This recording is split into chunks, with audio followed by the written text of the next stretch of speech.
For a lifetime of service to his country, his profession, his community, and to Florida State University, the Alumni Association is proud to present its 2019 Bernard F. Sliger Award for Service to Dr. Melvin Stith.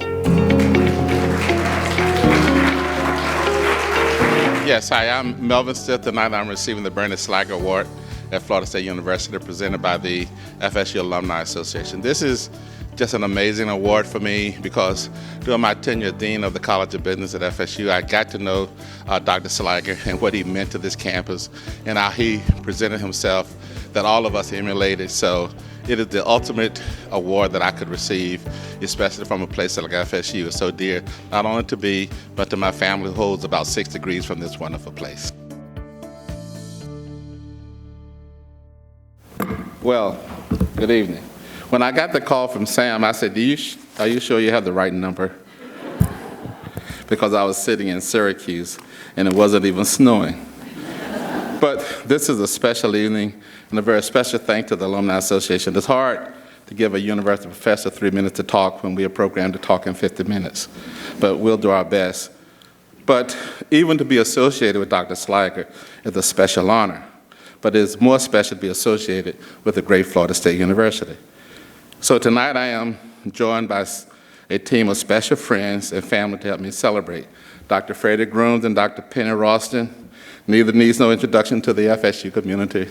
They're my wonderful colleagues. Penny and I were on the Council of Deans and Freddie was in the President's office. We would go over there and moan and groan when the President and the Provost didn't treat us quite right. But that wasn't all. The world's best friend, Mr. William Brode, is here with me. My son, Dr. Melvin Stith Jr., who's now a professor in the College of Business at Florida State after leaving Clemson after 7 years. And I told him, don't come here and screw up my good name. He is a professor in the College of Risk Management and Insurance, and he loves it. My son, William, who is gracing us with his presence after being in Spain for 2 years teaching English as a second language. He holds 2 degrees and a certificate from Florida State. And the last deal was making me fry fish for his whole class. But we did that. But last, certainly not least, the head of our family and my wife over 49 years, Dr. Patricia Lynn Stith, who holds her PhD from Florida State. And if I follow her lead, I usually end up in a good place because it was her desire to get her PhD at Florida State that led us to Florida State. So Florida State is a wonderful community, as Darby and other people have said. It is a community that values diversity and it is exclusive. And I could just go on with people. I see Mark and Nan, who are so supportive, just other people. I see Mart. When I got this award, I went right to listen to Mark's speech about the Sliger Award. So this is just so many good people in this audience that mean so much to my entire family. But what I want to talk about tonight is that the College of Business and entire Florida State University, as Darby talked about so vividly, was always a university that wanted to be different. It did not want to be defined by its past, and certainly the future is so bright. And let me just talk about that. During my tenure as the College of Business at Florida State University, FSU led the nation in the production of PhD students of color in the colleges of business across this country. We have redefined people who were teaching the young men and women like the Keith Carrs and other people who were coming to this university. This year, the PhD project celebrates its 25th anniversary, and we have more than quadrupled the number of people of color teaching in colleges of business, and FSU led that way.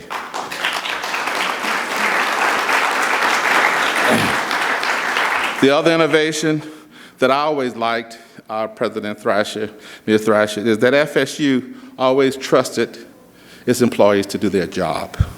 Micromanagement was not something we heard on this campus, and that's something I have always appreciated.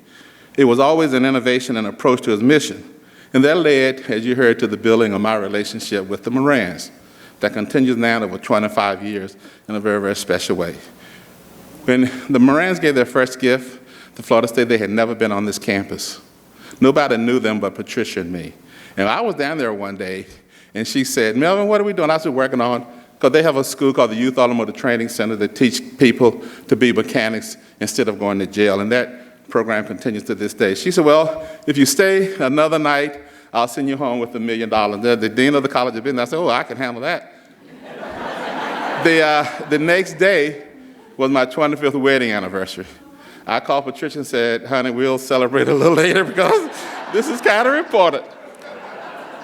Fast forward through the years, when he built his foundation, he asked Patricia and me to come down and spend 5 days on his yard to form this and form the foundation. 3 or 4 years ago, fast forward, I'm sitting in Syracuse and we were talking. Ms. Moran called me. She said, Dean, she always calls me Dean, I need to talk with you about something. She said, I want to give FSU another gift. And I wanted to be a very significant gift to honor Mr. Rand who just died. And I said, okay, Ms. Rand, I said, oh, they're going to do a good job. I thought the Institute was doing well and all of that. And she never told me the amount at that point. And so I said, Pat, she's going to give him a nice gift. And she said, I hate to bother you on a Sunday morning. I said, this is no bother. FSU's going to be very happy. And we talked and we came to the foundation. And she and I, just the two of us, went to dinner. And she said, well, what do you think I'm going to give FSU? I said, well, probably maybe I would say $25 to $30 million. I said, which would be great. She looked at me, and we were at an Italian place, and I had also buco eating, so whatever I was eating. And she said, I'm going to give him $100 million. I choked on that beef. I did. I said, oh, hell. I thought I would die. But I knew it was on a good place. I said, John Thrasher is going to be a happy man tomorrow morning. So if fast forward, and the innovation again of FSU and President Thrash and Provost McCoy is not here tonight. Again, my innovation to FSU. It built the school. If you haven't been in that building downtown that faces this university, please go and see it. That's now becoming a college. This is the first college of entrepreneurship in the world. Again, the innovativeness of the leadership of President Thrash people in the world. Because years ago, people didn't think that entrepreneurship was a viable something that could be taught.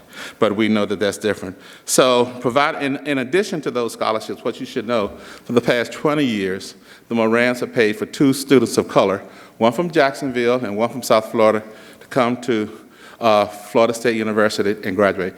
We have never lost a student that came in that program. And while we were here, Patricia was responsible for those students. So FSU has always been this special place, and thanks to Darby and Fred and other people that came before us. As we always say, we stand on shoulders of giants. And surely tonight, Darby, you put that in such perspective. Because of your willingness and Fred and the other people to say, we can make FSU different. We can make FSU different. And here we stand tonight. So we thank you very much. So FSU is a very special place. And as we say at church, there are always good deeds, but the best is yet to come. And I have to say, I am a Syracuse graduate. So I spent my last year at Syracuse, but tomorrow I'm saying go Noles. Thank you.